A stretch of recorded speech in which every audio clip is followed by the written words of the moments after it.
भागीदारी जितना जितना संख्या है उसी हिसाब से ना भागीदारी होगा। तो हम लोग का दावेदारी है 60 सीट का है। हमारे आदरणीय नेता भी राष्ट्रीय कार्यकारिणी में भी कह चुके हैं ये चीज़। और शेष नेतृत्व के बैठेंगे, आदरणीय राहुल गांधी जी बैठेंगे, आदरणीय नेता विरोधी दल तेजस्वी यादव जी बैठेंगे, भारत जलाओ पार्टी बीजेपी जिसको हम लोग शॉर्ट में कहते हैं, जिसको हम लोग बड़का झूठा पार्टी भी बोलते हैं और आरक्षण चोर पार्टी बोलते हैं। बीजेपी ने निषाद आरक्षण का लोभ दिया। हम लोग देखें कि आश्वासन मिल रहा है, आरक्षण मिल रहा है, इसी आरक्षण की लड़ाई हम लोग लड़ रहे हैं। हमारे आदरणीय नेता 2014 से संघर्ष कर रहे हैं, तो हम लोग एनडीए की तरफ झुकाव दे दिए। नमस्कार, मैं हूं देवांशु, आप देख रहे हैं न्यूज़ पॉइंट। इस साल बिहार में विधानसभा के चुनाव होने हैं और अभी जो दौर है ना, इंटरनल तौर पर सीट शेयरिंग को लेकर आप कह सकते हैं कि शुरू हो चुका है गठबंधन में लेकर, चाहे एनडीए हो चाहे महागठबंधन हो। इस वक्त हमारे साथ बात करने के लिए वीआईपी पार्टी के राष्ट्रीय प्रवक्ता देव ज्योति जी होंगे और हम इनसे पूछेंगे ये सवाल कि वीआईपी पार्टी जो है वो कितनी सीटों पर चुनाव लड़ेगी। हालांकि कुछ दिन पहले जो है वो वीआईपी पार्टी का अधिवेशन हुआ था, उस वक्त मुकेश सहनी ने कहा था कि वो 60 सीटों पर महागठबंधन में चुनाव लड़ेंगे। लेकिन सवाल ये है कि 60 सीट मुकेश सहनी को मिलना है क्या? सवाल ये कि कितने सीटों पर जो है आप चुनाव लड़ेंगे महागठबंधन में, ये सवाल रहेगा, उसके बाद हम सवाल करेंगे। देखिए, वाल्मीकि नगर में जो हम लोग का राष्ट्रीय कार्यकारिणी का एक शानदार कार्यक्रम था, उसके पूरे देश ने देखा कितना सुंदर से उस 2 दिन का अधिवेशन था। और हमारे आदरणीय नेता सन्नोफ मला मुकेश सहनी जी जो हैं उसका नेतृत्व किए, हमारे पार्टी के जो संरक्षक हैं।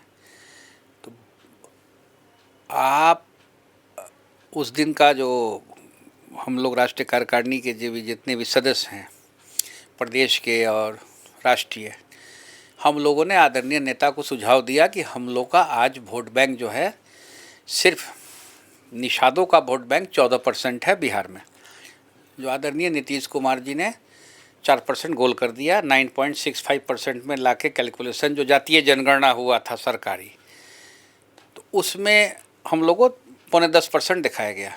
तो हम लोग 14% में है, हमारी दावेदारी है कि हम 14% में।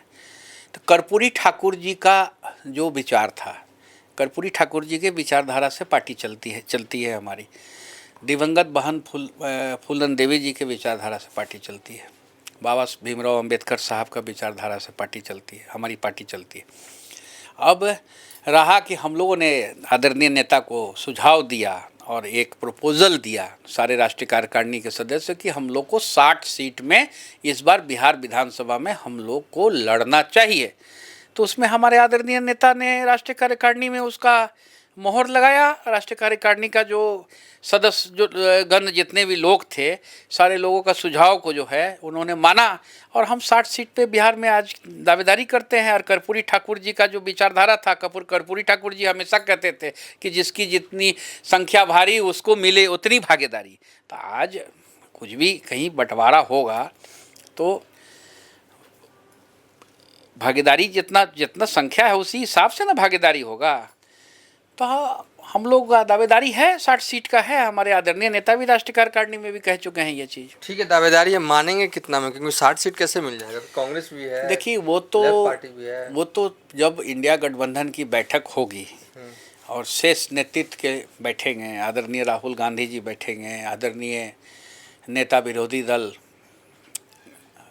तेजस्वी यादव जी बैठेंगे, हमारे आदरणीय नेता सन्नोफ मला मुकेश सहनी जी बैठेंगे, माले के बड़े नेता दीपंकर भट्टाचार्य जी बैठेंगे, और भी जो महागठबंधन में जितने भी सहयोगी दल हैं जो साथ में हम लोग चुनाव लड़ेंगे, वो लोग बैठ के हम लोग तय तमन्ना करेंगे। तो इसमें कोई टेंशन का कोई बात नहीं है। नहीं, मैंने कहा कि आप मानेंगे कितना में। ठीक है, आपने कह दिया कि हाँ 60 सीट पे हम लड़ेंगे, लेकिन आप फाइनल मानेंगे कितना में? 20 में, 15 में, 25 में? हम तो सिर्फ फिर से आपको बोल रहे हैं। हाँ। ये शेष नेतृत्व जब बैठक होगी, हाँ, तो शेष नेतृत्व जो है हमारे आदरणीय नेता सन्नोफ मला मुकेश सहनी जी और आप बाकी जो बड़े नेताओं का नाम आपको हम इससे पहले बोले, अभी आपको 1 मिनट पहले, वो लोग मिल बैठ के तय करेंगे अपना, और सबको जो है सम्मान के साथ जो है सीट मिलेगा। अच्छा, ये बताइए कि पिछली बार सीट की लड़ाई के चलते ही जो है बीते विधानसभा छोड़कर जो है आप महागठबंधन छोड़कर एनडीए में आ गए थे। क्या इस बार उस तरह की नौबत ना आए, इसको लेकर भी कोई रणनीति तैयार की है? क्योंकि पिछली बार गलतियां हुई थी, पार्टी नहीं थी। देखिए, सीधी बात है, हाँ। भारत जलाओ पार्टी बीजेपी, जिसको हम लोग शॉर्ट में कहते हैं, जिसको हम लोग बड़का झूठा पार्टी भी बोलते हैं और आरक्षण चोर पार्टी बोलते हैं। बीजेपी ने निषाद आरक्षण का लोभ दिया, कहा कि आप महागठबंधन को छोड़ दीजिए, हम निषाद आरक्षण देंगे, केंद्र में हम बैठे हुए हैं। और आदरणीय नीतीश कुमार जी ने अनुशंसा किया निषाद आरक्षण का, जो है जो निषाद भाई बहन लोग का जो भी हम लोग का जो एससी कैटेगरी में लाने का जिस तरह दिल्ली में और बंगाल में लागू है, उस तरह से बिहार में लागू करने का आश्वासन दिया गया और अनुशंसा किया गया। मंगल पांडे जी उस समय प्रदेश अध्यक्ष थे, अभी वर्तमान में स्वास्थ्य मंत्री हैं बीजेपी के।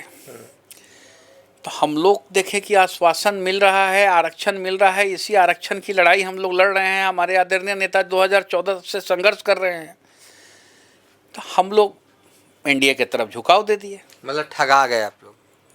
मतलब ठगा गए, मतलब बोले ना आरक्षण चोर पार्टी है बीजेपी, जो है आरक्षण चोर हम बोल रहे हैं, फिर से बोल रहे हैं आरक्षण चोर पार्टी है। तो ये जो है बीजेपी आई वॉश करती है। पिछले बारी अगर हम लोग आदरणीय तेजस्वी यादव जी के साथ रहते, मुख्यमंत्री और हमारे आदरणीय नेता डिप्टी सीएम रहते, तो सरकार तो तेजस्वी यादव जी की बनी गई थी। 12,000 वोट का डिफरेंस था, बहुत ज़्यादा वोट का डिफरेंस था नहीं। 12,000 वोट एनडीए और महागठबंधन में हम लोग गए तो नीतीश कुमार जी की सरकार बनी। अगर हम लोग नहीं जाते तो नीतीश कुमार जी मुख्यमंत्री थोड़ी ना बनते 2020 में, कहीं कोई क्वेश्चन ही नहीं था कि बनने का। तेजस्वी यादव जी बनते चीफ मिनिस्टर, अगर हम लोग तेजस्वी यादव जी के साथ रहते।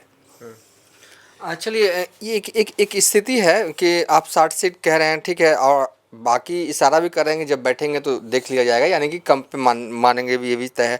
लेकिन सवाल यह है कि आप जिस तेवर में बोल रहे हैं कि 60 सीटें चाहिए, क्या ये माना जाए कि आप एकदम महागठबंधन के साथ रहेंगे, सीटें कितनी भी मिलेंगी? ये क्योंकि एक है कि कई लोग कह रहे हैं कि हो सकता है कि मुकेश सहनी छोड़ के जो है वो एनडीए की तरफ भी आ सकते हैं।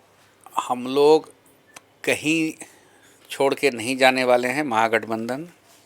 हम लोग जो 2020 में जो गलती हुआ, उस गलती को हम लोग अब दोहराने वाले नहीं हैं, क्योंकि बीजेपी जो है आरक्षण का खिलाफ करने वाली पार्टी है और देश में आरक्षण को ख़त्म कर देने वाली पार्टी है। अगर भारतीय जनता पार्टी का आज बस चले तो देश में आरक्षण को जीरो कर देगा आज जो है, क्योंकि उनको कोई बैक बेंचर्स ये वो किसी का कोई ख्याल नहीं है, गरीबों का कोई ख्याल नहीं है। देखिए, वो अमीरों की पार्टी है, तो हमारा लड़ाई जो है अमीरों से है। हम लोग गरीब पार्टी है, हम लोग गरीब लोग लड़ाई लड़ रहे हैं। आज भी हमारा पार्टी संघर्ष कर रहा है। वीआईपी जो है, रहने का घर नहीं है हमारे कैडर के पास।